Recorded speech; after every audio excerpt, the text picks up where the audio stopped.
Oi pessoal, tudo bem com vocês? Eu sou a Miriam Navarro e hoje eu estou aqui para falar mais um pouquinho sobre a minha trajetória dentro da educação. No primeiro vídeo eu contei como eu me tornei professora, como foi a minha entrada na faculdade de pedagogia. Se você perdeu, eu vou deixar um card aqui em cima e também o link na descrição do vídeo. Então, se você se interessa por educação, pela rotina de escola, já vai se inscrevendo aqui no canal e clicando no sininho para ativar as notificações e ficar por dentro de todas as novidades. Hoje eu quero falar sobre estágio, que é algo que faz parte de todo o curso de licenciatura. Todo mundo que deseja ser professor em qualquer área passa pelo estágio. E existem dois tipos de estágio, o obrigatório e o remunerado. Então, o obrigatório você faz ao longo de todo o curso, passando por várias instâncias da educação, dependendo do curso. Então, no curso de pedagogia, por exemplo, a gente faz estágio na educação infantil, no ensino fundamental, em ONGs, na educação de jovens e adultos, na gestão de escola, então são vários estágios. E o remunerado é opcional, é algo que você pode fazer ou não e você recebe um salário por isso. E o estágio, ele é fundamental porque é quando você vai para a sala de aula e você realmente se depara com a sua realidade, a realidade da sua profissão, e você a partir daí decide se quer ou não continuar nessa área. E hoje eu quero contar para vocês duas experiências de estágio remunerado que eu passei ao longo da minha formação.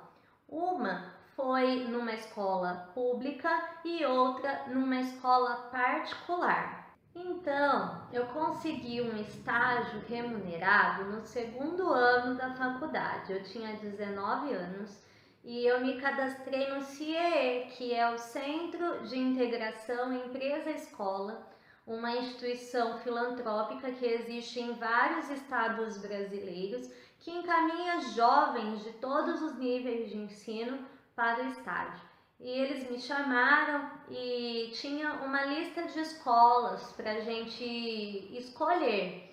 E eu escolhi uma escola que eu já havia sido aluna.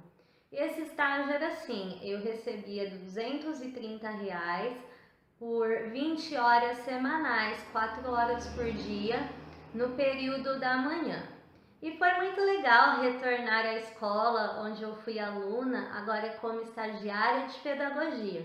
Eu fui muito bem recebida pelas pessoas, tem toda aquela coisa dos professores ficarem orgulhosos por verem os frutos do seu trabalho. E ali eu aprendi muito mesmo. Eu encontrei professoras incríveis que me transmitiram grandes ensinamentos e que me ajudaram bastante a refletir sobre a minha profissão. Então eu tinha funções assim, quando as professoras solicitavam, eu ia para a sala de aula, auxiliá-las na época a preparar stencil, rodar mimeógrafo. Calma, gente, não faz tanto tempo assim, foi em 2006, tá? Também ajudar os alunos que estavam com dificuldade. E ali no dia a dia eu fui aprendendo um pouquinho do que era uma sala de aula. E elas sempre conversavam comigo e algumas diziam assim: olha, Miriam, desista de ser professora, busque outra área, porque tá muito difícil ser professor hoje em dia. E eu sempre ouvia e aceitava os conselhos, mas eu continuei. E também tinha a função de substituir professores. E quando era assim na minha área, que são as crianças no Fundamental 1, até que ia bem, que as professoras sempre deixavam alguma atividade, alguma orientação e eu conseguia ficar com a classe apesar da minha pouca experiência.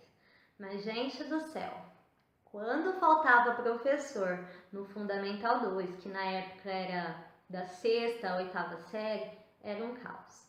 Era um caos. Imagina, eu era nova, eu tinha 19 anos, aparentava ser muito mais nova, eu era inexperiente, eu ainda era uma estudante, então é claro que quando eu chegava lá no ginásio com alunos às vezes com estatura maior do que a minha, eles não me respeitavam. Ainda mais porque eu não era professora deles, eu não era formada na área em que eles necessitavam receber a aula ali naquele momento.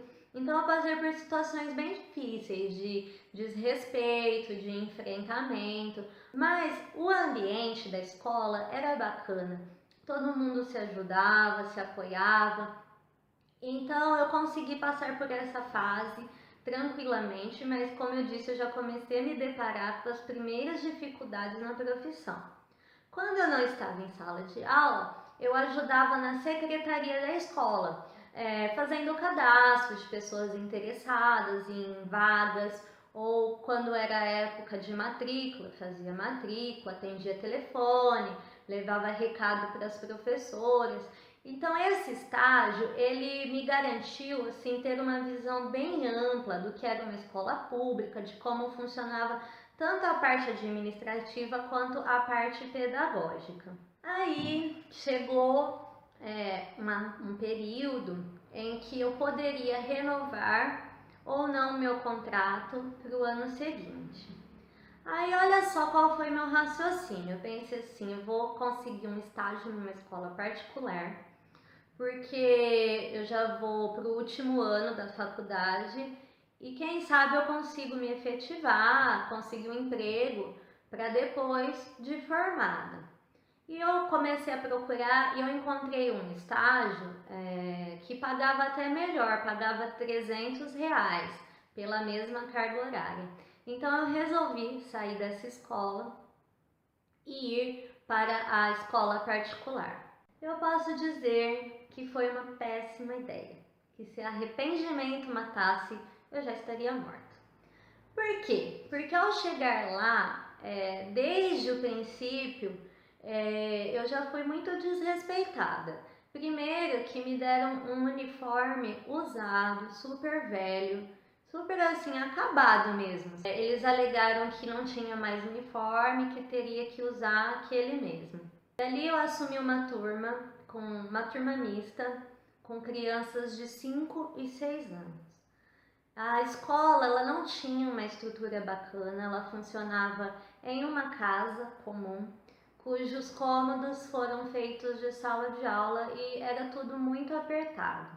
E apesar de eu assumir essa turma, eu não tinha autonomia nenhuma para trabalhar com ela. Eu era constantemente vigiada. E tinha uma coisa muito chata, que toda hora a dona da escola ficava na minha porta, assim, controlando o que eu falava, a forma como eu dirigia as atividades. Ela entrava o tempo todo na sala para me corrigir, até mesmo perto das crianças. E além disso, eu acho que ela era meio neurótica, porque a gente tinha uma prateleira em que guardávamos os materiais das crianças. E toda hora ela entrava na minha sala para organizar essa prateleira, porque ela dizia que estava organizada de forma errada. Ela queria que organizasse as coisas por cor, por tamanho, por forma, e o tempo todo manter-se organizado. Mas como que a gente faz isso ali no momento do trabalho com crianças? Não tem como. Eu sou totalmente a favor da organização, mas a gente utiliza o material e depois organiza e guarda. Mas não era assim. Eu sofria muito com essa pressão, com esse assédio que ela realizava. Outra coisa, quando tinha reunião de pais, eu não podia me aproximar dos pais nem falar nada. Era ela quem conduzia tudo e eu me sentia ali uma espécie de robô. A gota d'água para mim foi um dia em que eles programaram uma noite do soninho lá na escola. E eu tinha prova na faculdade e não podia faltar de jeito nenhum. E eu sairia de lá, da faculdade, depois das 10 horas. E para eu participar desse evento, eu teria que pegar 2 ônibus, chegaria nessa escola depois das 11 horas E a localização ali da escola era um bairro meio perigoso, sabe? Seria uma situação bem difícil para mim. Eu não tinha ninguém para me levar, eu tinha mesmo que ir de ônibus. E eu expliquei essa situação para a dona da escola, mas ela não quis compreender, exigiu que eu estivesse presente. Aquilo já me chateou bastante, porque, além de tudo, ela não pagava a hora extra nos eventos, nas reuniões, tudo que era feito depois do horário ou no fim de semana não era pago. Então, gente, foi o cúmulo, sabe? Eu me senti muito triste, muito abusada, muito humilhada, constrangida nessa situação. E eu confesso que neste momento eu pensei em desistir da profissão. Eu pedi para pedir as contas, né? Não tinha também o que receber, porque era um estágio, eu recebi só os dias trabalhados. E parei, fiquei um tempo sem trabalhar com escola, com educação, mas continuei na faculdade. É claro que eu não posso dizer que todas as escolas particulares são assim, claro que não é isso que eu estou dizendo.